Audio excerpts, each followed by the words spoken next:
ઘણીવાર ભૂલ થઈ જાય છે. દિલ્હીમાં આપના પરાજય અને ઇન્ડિયા ભવિષ્ય અંગે ફારૂક અબ્દુલ્લાનું મોટું નિવેદન. દિલ્હીમાં આમ આદમી પાર્ટીની હાર બાદ ઇન્ડિયા ગઠબંધનના ભવિષ્યને લઈને નેશનલ કોન્ફરન્સના અધ્યક્ષ ફારૂક અબ્દુલ્લાએ મોટું નિવેદન આપ્યું છે. તેમણે કહ્યું કે ગઠબંધનની સ્પિરિટ પહેલાં હતી એ જ છે, પરંતુ ઘણીવાર આપણાથી ભૂલ થઈ જાય છે.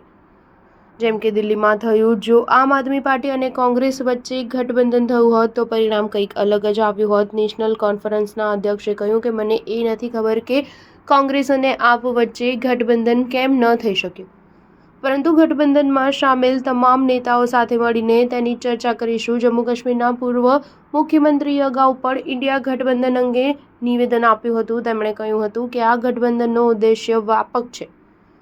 આ ગઠબંધન માત્ર ચૂંટણી માટે ન હતું, પરંતુ દેશ અને તેના બંધારણના રક્ષણ માટે હતું. અહીંના લોકોમાં જે નફરત પેદા થઈ છે તેને સમાપ્ત કરવા માટે આ ગઠબંધન ખૂબ જ જરૂરી છે.